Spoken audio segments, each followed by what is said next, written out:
35 years into my parents' perfect marriage celebration, I stood up in a room full of 60 guests and said something that froze everyone in place. My name is Marielle Cross, and until this year, I believed the people who raised me were my real family. Then a man from Chicago knocked on my door and told me my mother had hidden my real father for 32 years. What I discovered next was even worse. While they were calling him dangerous, my own family had secretly opened loans and credit accounts in my name to save their failing company. And that night, with the DNA results and the financial records sitting in my bag, I was about to tell the truth they had spent 3 decades burying. Chapter 1. The family everyone envied. People in Carmel used to talk about my family the way people talk about a house glowing at Christmas. From the street, it looked perfect. Warm light in every window, white columns, a wreath on the door that always matched the season. People slowed down when they drove past and said things like, "That is the kind of home everyone wants." I used to stand inside those windows and wonder what they were seeing that I never could. My name is Marielle Cross. I'm 32 years old, and for most of my life, I believe the hardest thing about growing up in my family was that something about me never quite matched the picture everyone else admired. The Cross family had a reputation in Carmel that stretched back decades. My father, Gareth Cross, ran Cross & Sons Constructing, a construction company that had built a large share of the polished suburban homes around Hamilton County. If someone in Carmel had a new kitchen, a bright addition, or a patio that looked like it belonged in a magazine, chances were my father's company had been involved. My mother, Lydia Cross, owned a high-end interior design showroom outside Indianapolis. Her store was the kind of place where everything looked expensive without appearing loud.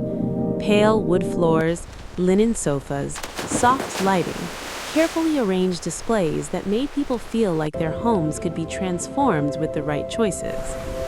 Together, they moved easily through the community. They hosted charity events, attended church regularly, and held holiday dinners that neighbors still talked about months later. The Cross family was a symbol of stability. Inside the house, there were 3 children. My older brother, Adrian, was 35 and had always been treated like the future of the family. He worked for my father's company and carried himself with a confidence that came from growing up knowing mistakes would be forgiven. My younger sister, Tessa, was 29 and had grown into the kind of person people instantly liked. She taught 2nd grade, remembered birthdays, and had a natural warmth that made strangers feel comfortable around her. Then there was me in the middle. I was not exactly ignored. I was simply harder to explain. Family members described me carefully, sensitive, analytical, intense. My mother often said I had a tendency to misunderstand things, usually accompanied by a gentle smile that made it sound less like criticism and more like concern. The truth was simpler. I noticed things. I noticed when stories shifted slightly over the years. I noticed when questions made people uncomfortable. I noticed when silence replaced answers. Even as a child, I sensed there were topics in our house that did not belong to me. My birth was one of them. If I asked which hospital I was born in, Lydia would answer too quickly or change the subject. If I asked which relatives visited after I was born, she suddenly remembered something she needed to do. Adrian and Tessa had photo albums that started from the day they came home from the hospital. My photos seemed to begin years later. None of it was dramatic enough to accuse anyone of lying. It was simply enough to make the ground feel slightly uneven beneath me. That quiet unease followed me into adulthood. After college, I moved to Indianapolis and built a life that felt separate from Carmel. I worked at a financial technology company called Northbridge Data Solutions as a data compliance analyst. My job involved reviewing identity verification records, financial histories, and transaction patterns to detect fraud. Most people imagine fraud as something loud and obvious. It rarely is. Usually, it begins with one detail that doesn't quite belong. a signature that is almost right, an address that appears in two places it should not. My job was to notice those details. At the end of 2023, I decided I was ready to buy my first home. Nothing extravagant, just a condo in Indianapolis with enough light and enough quiet to feel like it belonged to me. Before speaking to a mortgage lender, I checked my credit report. That was the moment everything changed. My score was lower than expected. At first, I assumed it was a reporting delay or some old account I had forgotten to close. Then I started reading the details more carefully. There were accounts listed that I'd never opened, 3 credit cards and 1 personal loan. One account dated back to 2019, another appeared in 2021, a third in 2022. The loan originated in 2021 and still showed regular payments. I remember staring at the screen and feeling a slow cold spread through my chest. Mistakes happen once. Patterns happen for a reason. I called the bank connected to the newest account. The woman on the phone asked for my name, date of birth, and the last 4 digits of my social security number. Then she read the mailing address attached to the account. It was my parents' house in Carmel. I asked her to repeat it. She did. Same street, same zip code, same house with the white trim and the hydrangeas my mother trimmed every summer with almost mathematical precision. When the call ended, I stood in my kitchen for a long time without moving. The following weekend, I drove back to Carmel when my mother was arranging flowers on the kitchen counter when I told her what I had found. She didn't look shocked. She didn't ask to see the report. She gave a small laugh and said banks were careless these days, that identity mix-ups happened all the time, that I shouldn't jump to conclusions. My father folded his newspaper and suggested Adrian might have used my information on some paperwork related to the company by accident. Adrian walked into the kitchen halfway through the conversation and reacted with irritation rather than surprise. He said I always overreacted. He said every inconvenience in my life somehow became a dramatic story. He asked if I considered that adults sometimes had to untangle paperwork without turning it into a crisis. Nobody answered the question that mattered. Why was my name there at all? Later that night, my fiancé, Miles Donovan, tried to calm me down. He said he trusted me, but families sometimes mixed up information on forms. Addresses stay attached to accounts. Old paperwork resurfaced. Miles believed my instincts, but he also believed my parents were good people. I wanted to believe that too, but once you notice one strange detail, others start appearing. I remembered how in 2021, Lydia asked me to text her a photo of my driver's license for what she called family insurance paperwork. I remembered Adrian borrowing one of my email addresses for a staffing form. I remembered Lydia asking for my social security number one spring, even though she absolutely already had it. At the time, every request sounded harmless. Now, they felt different. By March of 2024, I was living with a quiet dread that never quite left. I still went to work, I still visited Carmel when necessary, but underneath everything was the growing sense that something in my past had never been explained. That's when Daniel Hargrove appeared. I had just finished work in downtown Indianapolis and was walking toward my car when I noticed a man standing near my car. He kept his distance, hands visible, posture careful. He looked to be in his early 60s, neatly dressed, calm. He asked if I was Marielle Cross. I said yes. He introduced himself as Daniel Hargrove, a retired architect who now lives outside Chicago. He said he understood that approaching me like this is unusual, but he had waited a long time to do it. Then he told me something that changed everything. He said he believed I was his daughter. The words hung in the air between us. I told him he was mistaken. He nodded slowly, as if he expected that response. Then he added one more detail. He said my mother left Chicago in the summer of 1994, while she was pregnant. A few minutes later, I was sitting in my car inside the dim parking garage, staring at my phone screen where the unfamiliar credit accounts were still visible. For months, I had been trying to understand why someone had been using my identity.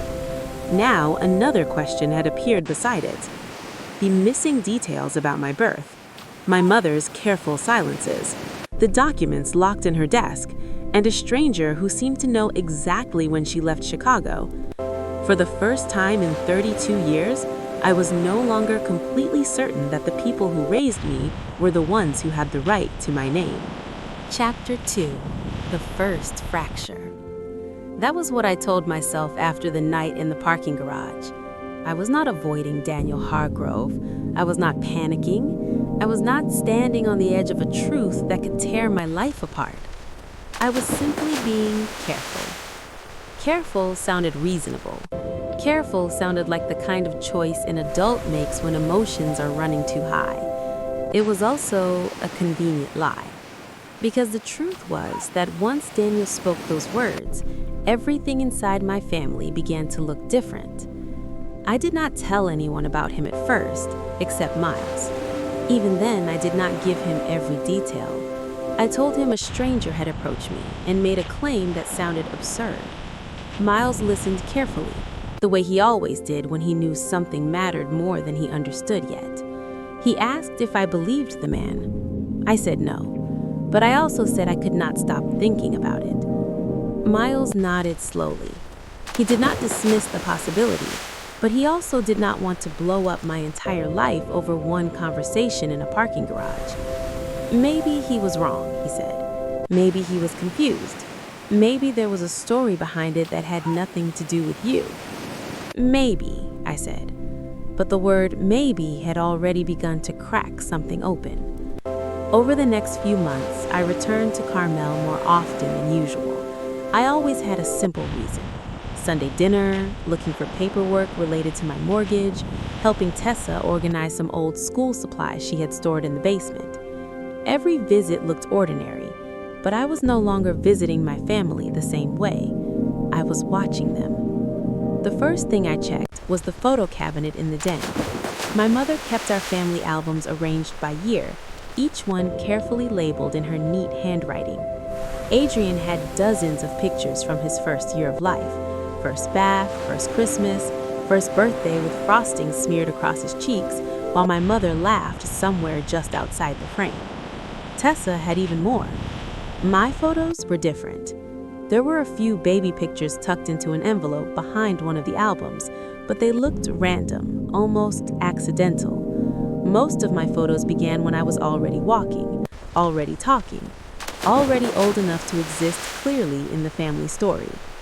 I sat on the rug flipping through those albums while sounds drifted in from the kitchen. Plates clinking, my father clearing his throat, Adrian laughing at something that probably was not very funny. My mother's voice moved easily through the house, calm and confident, the voice of someone who had always controlled the story of our family. Except, parts of that story were missing. Later that afternoon, I asked Lydia for my birth certificate. I said I needed it for mortgage paperwork. That part was true. She paused for only a moment before walking to the office and unlocking the bottom drawer of her desk. When she returned, she handed me a folder without looking at me. The issue date caught my attention immediately. The copy had been issued in 2001, 7 years after I was born. I looked up and asked why it had been reissued.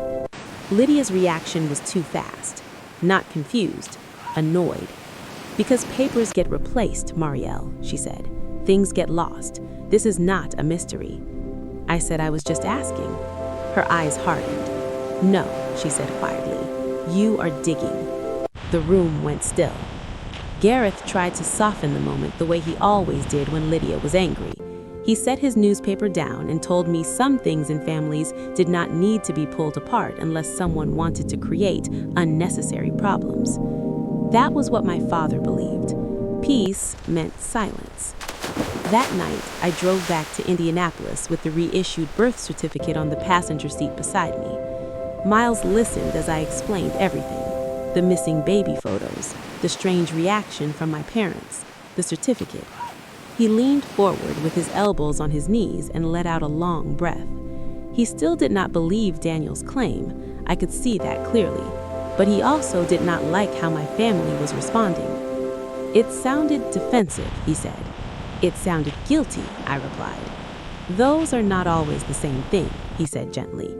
"Maybe not, but I knew the difference between confusion and fear." By early summer, the tension inside me had grown sharper. The feeling that something had been hidden for years was no longer something I could push away. Then Tessa called. It was a hot afternoon in July. I had just left work when my phone rang. The moment I heard her voice, I stepped back inside the office building instead of walking to the garage. She sounded nervous. She asked if we could meet somewhere outside the house. "Not tomorrow," she said. "Tonight."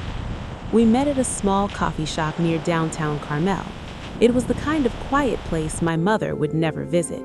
Mismatched chairs, soft music, local art hanging on the walls. Tessa sat across from me, turning the paper sleeve around her cup over and over again. She said she did not know the whole truth about anything, but she knew something had always been wrong. Then she handed me her phone. The screen showed a picture of a financial report she had secretly photographed the year before. It was an internal summary from Cross & Sons Constructing. One line on the page was circled: personal loan, $48,000. Borrower, guarantor, Marielle Cross. The last 4 digits of the Social Security number matched mine. I stared at the screen for several seconds before the meaning settled. I had never signed that loan. I'd never even heard about it. But the report also included a note explaining where the money had gone. It had been used to stabilize company cash flow after Adrian lost money on a commercial project in Fishers. For the first time since the credit accounts appeared, I stopped thinking about bank mistakes. Someone in my family had been using my identity for money, and whatever secret they were hiding had been tied to Chicago long before Daniel Hargrove ever found me. After leaving the cafe, I drove straight to my parents' house. Only Lydia was home. The house felt different now, too quiet, too careful. I went through the storage room first, then the office, then the closet where old financial files were stacked in labeled boxes.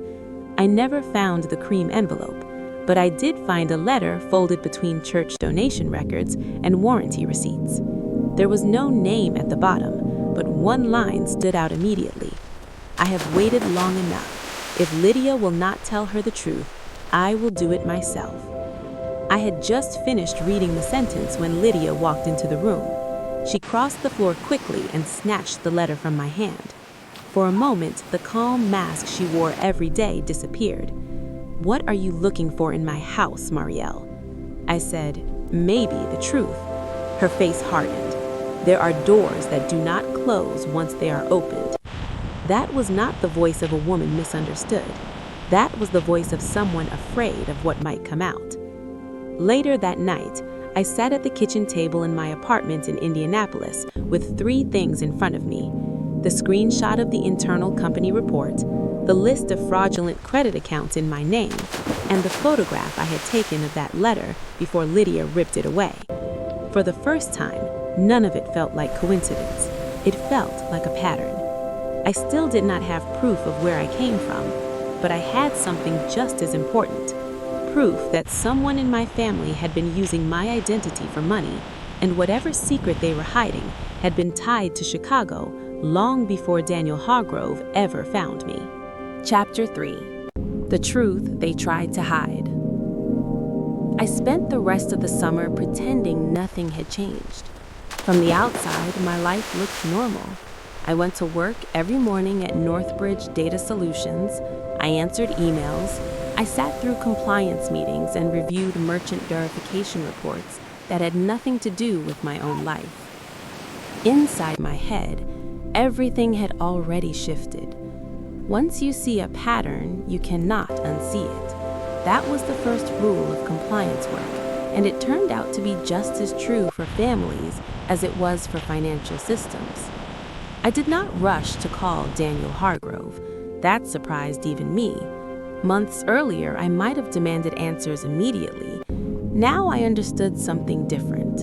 Emotion was noise. Evidence was clarity. So I did what I had been trained to do. I started collecting data. From August of 2024 through the beginning of January 2025, I treated my own life like an investigation file. I downloaded full credit histories, not just the summary report. I requested transcripts of my calls with banks. I filed disputes on several of the fraudulent accounts, which forced lenders to provide documentation related to how those accounts had been opened. Some of the files included digital signature records. Others included IP addresses. A few included images used for identity verification. Every document went into a folder on my laptop. Every call was summarized in a notebook. The more records I collected, the clearer the timeline became. Accounts using my identity had been opened between 2019 and 2023. Every single one corresponded to a moment when something inside my family had been quietly unstable. In 2021, when Adrian lost money on the commercial project in Fishers, my mother had suddenly needed to confirm personal details for family insurance paperwork. In 2022, when Cross & Sons struggled with delayed payments from a contractor, Lydia asked again for my social security number. At the time, those requests had seemed harmless. Now they looked strategic. There was another pattern, too. Every financial document tied back to the same mailing address, my parents' house in Carmel. I began checking public records related to Cross & Sons contracting. Most of the company's finances were private, but there were still traces. Permits, contractor filings, legal notices tied to project delays. More than once, I saw Adrian's name attached to projects that had gone quiet without explanation. When I mentioned that to Miles one night, he leaned back in his chair and stared at the ceiling for a long time before speaking. "You're not just suspicious anymore," he said. "I know. So what are you going to do?" I looked at the files spread across the dining table. "I need to talk to him." Miles knew exactly who I meant. Daniel. I called him 2 days later. He answered on the second ring, his voice calm but careful. "I wasn't sure if you would ever call." "I wasn't sure either," I said. We agreed to meet in Chicago the following week. The drive north felt longer than it should have. I had been to Chicago many times before, but that morning the skyline rising above Lake Michigan felt like the entrance to a different version of my life. Daniel chose a quiet cafe near Lincoln Park. When I walked in, he was already there, sitting near the window with a folder on the table. He stood when he saw me and gave a small, nervous smile. He did not reach for me. He did not try to hug me. That restraint mattered more than he probably realized. We sat down, and for a moment, neither of us spoke. Finally, he pushed the folder across the table. "I brought everything I have." Inside were photographs, old letters, and a handful of legal documents. Daniel spoke slowly, like someone replaying a memory he had been carrying for 30 years. He told me he met Lydia in Chicago in 1993. She had moved there temporarily to study interior design. He was working for an architecture firm at the time, designing residential projects along the north side of the city. They dated for almost a year. He said my mother had been funny then, ambitious, determined to build a life that felt bigger than the one she came from. Then, in early 1994, she told him she was pregnant. Daniel paused when he reached that part of the story. "I thought we would figure it out," he said quietly. "I thought that was what people did." Instead, Lydia left Chicago within weeks. She returned to Indiana and cut off nearly all contact. Daniel tried calling. He tried writing letters. Eventually, he received a response from Lydia's family telling him the child would be raised elsewhere, and he was not part of that future. He never saw the baby. Years passed, then more years. He eventually married someone else, but the marriage ended. Life moved on the way life does when there is no closure. By 2018, he had reached a point where not knowing felt worse than knowing. That was when he hired a private investigator named Caleb Porter. Caleb arrived at the cafe about 20 minutes later. He looked exactly like someone who had spent decades following paper trails. Mid-50s, steady voice, patient eyes. He spread several documents across the table. His investigation confirmed that Lydia Cross had indeed lived in Chicago during 1993 and early 1994. Public housing records placed her in an apartment less than 2 miles from Daniel's old office. He also confirmed that Lydia married Gareth Cross the following year after returning to Indiana. "There is no document that explicitly states you are Daniel's daughter," Caleb said carefully, "but the timeline strongly suggests it." I listened to everything without interrupting. When they finished speaking, I looked down at the table. "I want a DNA test." Daniel immediately nodded. "Of course." 2 weeks later, the results arrived. I was sitting in my car outside my apartment when the email notification appeared.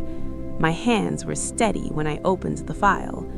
Probability of paternity greater than 99.9%. I stared at the screen for a long time. I had imagined that moment might feel dramatic, that I might cry or feel some kind of emotional release. Instead, there was only a strange quiet inside my chest. For 32 years, something inside me had been slightly out of place. Now, I finally knew why. But the truth about my father was only part of the story. The second shock came from Caleb. Using the financial data I had collected, he began tracing the fraudulent accounts connected to my identity. Several of the digital signature records matched logins originating from a single IP address. The address was registered to the office network used by Cross & Sons Contracting. One loan for $48,000 had been opened during the same month Adrian's Fisher's project collapsed. Another credit line for $17,500 was used to pay a materials supplier in late 2022. The pattern was no longer theoretical. Someone inside my family had been using my identity to stabilize the company. When I showed the reports to Miles that evening, he read every page slowly. Finally, he closed the folder and looked at me. "They didn't just lie to you. I know. They used you." There was no hesitation in his voice now. The doubt was gone. Tessa confirmed another piece of the story a few days later when we spoke on the phone. She told me about a letter that arrived in 2021 from a law office in Chicago. Lydia took the envelope immediately and told Tessa not to open it. When Tessa asked who it was from, Lydia said it was a man from her past who was trying to cause problems. By that point, the picture was impossible to ignore. Daniel had spent years trying to reach me. Lydia had blocked every attempt.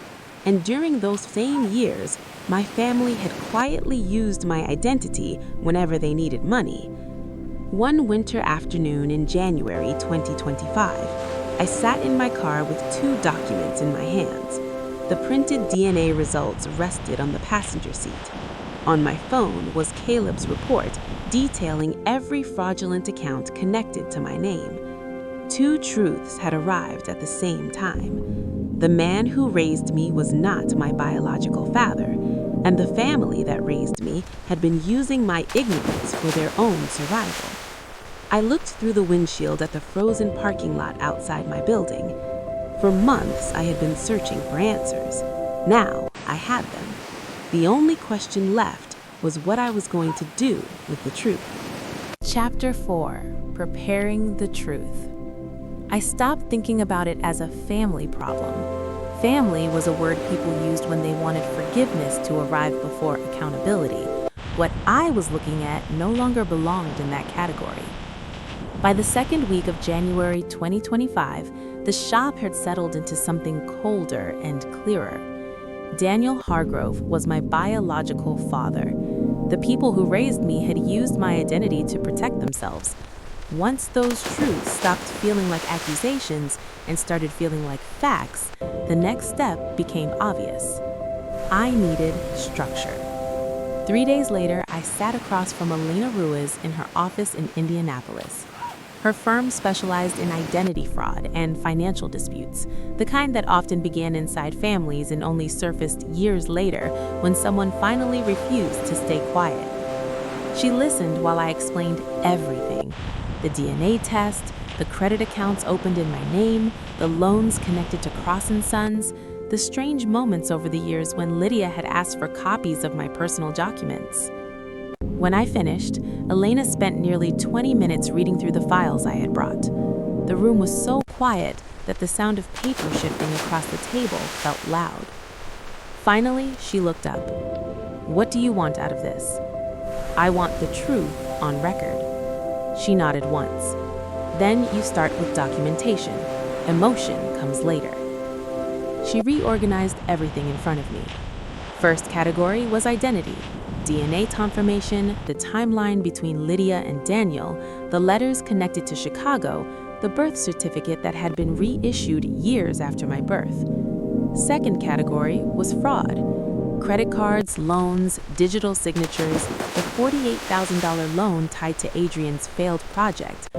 Third category was knowledge. Evidence that the Cross family knew exactly what they were doing when they used my identity.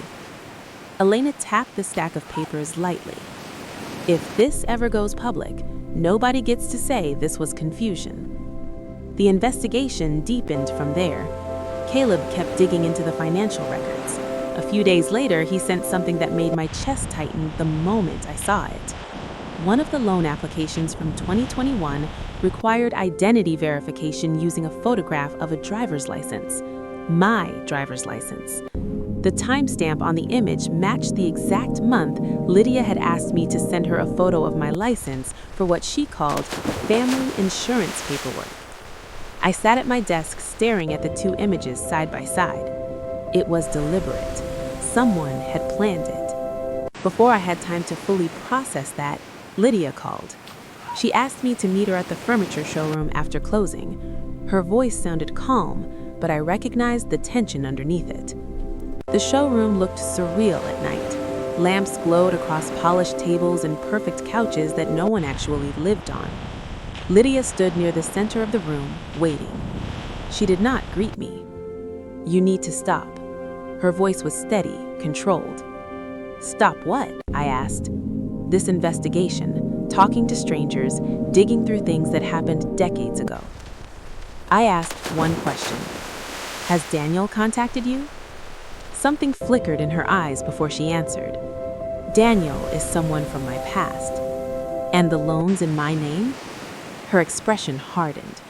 "What was done in your name was done for this family." The sentence hung in the air between us. She stepped closer. "Gareth raised you. Adrian works every day to keep that company alive. Tessa has her career. If you drag this into the open, you destroy all of that." I felt something inside me shift. "No," I said quietly. "You did." For a moment, Lydia simply stared at me. Then she changed tactics. "If Cross & Sons collapses," she said softly, "your father loses everything. Adrian will be investigated. Tessa will be humiliated at her school. This town will tear our family apart." That was Lydia's real skill, turning someone else's wrongdoing into your responsibility. I picked up my bag. "I'm not responsible for the choices you made." As I walked toward the door, she spoke again. "You have no idea how much damage you are about to cause." I kept walking. 3 nights later, Adrian showed up at my apartment in Indianapolis without warning. When I opened the door, he stood there like nothing unusual had happened. "Can I come in?" he asked. I stepped aside. He moved into the living room slowly, looking around my apartment the way he might evaluate a job site. "Mom says you're upset." That is one way to describe it. He sighed. "The company has gone through rough patches. Cash flow gets complicated sometimes." "Complicated enough to use my identity?" He shifted his weight. "Nobody was trying to hurt you." That sentence made my stomach turn. "How many times did you use my name?" He avoided my eyes. It was temporary, just paperwork. How many times? He exhaled sharply. You act like we stole something from you. Nobody lost anything if you don't turn this into a scandal. I stared at him. You forged financial obligations in my name. He raised his hand impatiently. Don't talk to me like you're interrogating me. We were holding things together. By using me? His silence answered everything. What Adrian did not realize was that Miles had come home minutes earlier and heard part of the conversation from the hallway. After Adrian left, Miles stepped into the room slowly. He just admitted it, Miles said quietly. I sat down on the couch. He didn't even hear himself. Miles shook his head. They've been doing this for years. There was no hesitation in his voice anymore. The next night, Tessa called in a panic. I think Mom knows something. What happened? She went through my old phone, she whispered, the one I kept in the drawer. The same phone that still held the photograph of the Cross & Sons financial report. I don't know if she saw it, said Tessa, but she was asking questions about my backups. The moment she said that, I understood something clearly. Waiting was no longer safe. The longer this stayed hidden, the more dangerous it became for the people who had helped me. The next morning, I called Elena. How quickly can we move? She paused before answering. It depends, she said. How public are you willing to make this? At first, I thought she meant filing a lawsuit. Then she explained something else. The Cross family had just announced a large celebration for Lydia and Gareth's 35th wedding anniversary, a formal dinner planned for October at a well-known restaurant in Carlisle. Friends, business partners, extended family. A perfect stage for the image Lydia had spent decades building. Elena spoke carefully. If reputation helped them hide this, truth in public might be the only thing that breaks it. The idea stayed with me. In the weeks that followed, preparation replaced uncertainty. Caleb confirmed the IP addresses linking fraudulent accounts to the Cross & Sons office network. Elena organized the legal files so every piece of evidence could stand up under scrutiny. Daniel answered the questions I still had about Chicago. And slowly, the full record took shape. DNA confirmation, letters from Chicago, the reissued birth certificate, credit accounts opened in my name, the $48,000 loan tied to Adrian's failed project, the $17,500 supplier payment, and the identity verification image taken from my driver's license, and the timeline connecting Lydia's requests for my personal information to each financial crisis inside the company. One rainy evening in late September, the entire file covered my dining table. Miles sat across from me helping organize the documents. Halfway through the stack, my phone rang. It was Tessa. I think she knows, she said through quiet tears. About the phone? About everything. I closed my eyes for a moment. Then we stopped waiting. After I hung up, my phone buzzed again.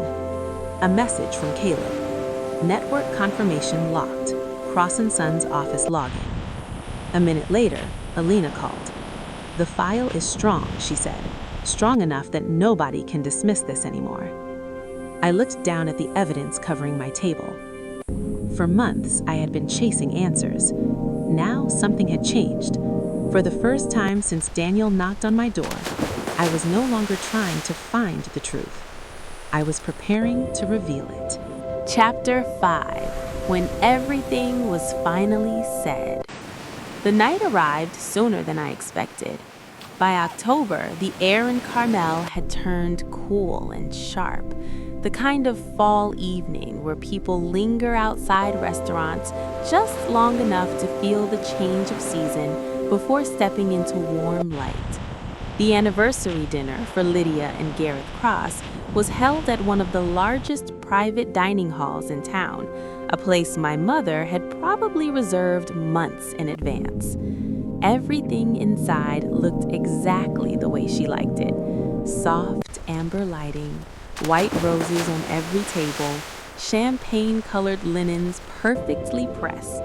60 guests moving through the room in quiet conversation, the familiar circle of church friends, business partners, neighbors who had spent years describing the Cross family as an example of stability. I stood near the entrance for a moment before walking in. Miles squeezed my hand once. "You ready?" "I am." Daniel stood across the room near the back wall. He did not try to approach me. He simply nodded when our eyes met, the same quiet patience he had shown since the day he first knocked on my door. For a while, the evening unfolded exactly the way Lydia planned.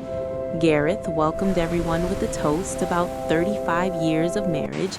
Adrian spoke briefly about loyalty, family history, and how the company had grown through dedication and trust.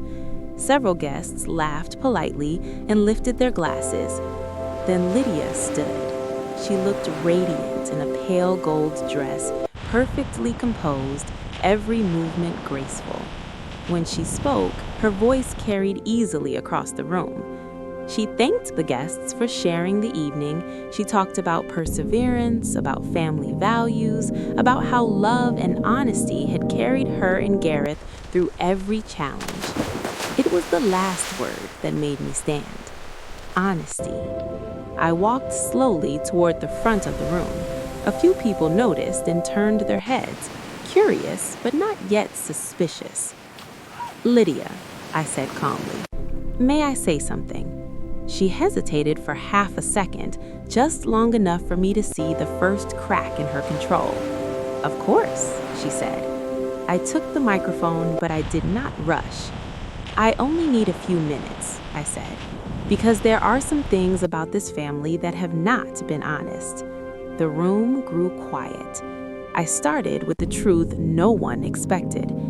"There is someone here tonight who most of you do not know." I turned slightly toward the back of the room. "Daniel Hargrove." Several people followed my gaze. Daniel did not move. He simply stood there, hands folded in front of him. "My name has been Marielle Cross for 32 years, I continued. But earlier this year, I learned something that changed that history. I took a breath. In January, I completed a DNA test. The results confirmed that Daniel Hargrove is my biological father. A ripple moved through the room. Chairs shifted. Someone near the back whispered to another guest. I saw Lydia go completely still, but that was only the first layer. "For most people," I said, "that discovery would be the most shocking part of the story." I paused. For me, it was not. I set a thin folder on the table beside the microphone. Because while I was trying to understand where I came from, I also discovered something else. My identity had been used to open financial accounts from 2019 through 2023. The silence became heavier. I did not accuse anyone based on suspicion. I collected documentation. I gestured gently toward Elena, who was seated a few tables away. Elena Ruiz is an attorney specializing in identity fraud and financial misuse. She has reviewed every record connected to these accounts. Elena stood briefly. "The documentation has been verified and preserved," she said calmly. I opened the folder. There are credit lines opened using my social security number, a personal loan for $48,000 taken in 2021, the same year Cross & Sons needed emergency funding after a failed commercial project. Several guests turned toward Adrian. "And there's identity verification tied to an image of my driver's license." I let the sentence settle before continuing. "An image I sent to Lydia after she told me she needed it for family insurance records." Lydia stepped forward quickly. "This is ridiculous," she said sharply. "You are twisting old family matters into something ugly." I met her eyes. "Then explain the digital signatures." Her expression tightened. This was family support, temporary financial help. Someone near the center table spoke quietly. "Using her name?" The room shifted again. Adrian suddenly stood. "This is insane. You're trying to destroy the company." I turned toward him. "No," I said evenly. "I'm refusing to keep being your financial backup." He looked stunned for a moment, like the sentence had cut through something he had always assumed would remain invisible. Gareth stepped forward next. His voice sounded older than I had ever heard it. "I raised you like my daughter." That part was true, and the truth deserved honesty in return. "You did," I said quietly. "But raising a child does not give anyone the right to use her identity to protect a business." The words hung in the room. Margaret Ellison from the community council stood up slowly and walked toward the door without looking at Lydia. A couple from church followed a moment later. One of Gareth's business partners leaned toward another man and murmured something about reviewing contracts. The room that had felt warm and controlled only minutes earlier now felt exposed. Caleb stepped forward briefly and spoke with the calm precision he had used throughout the investigation.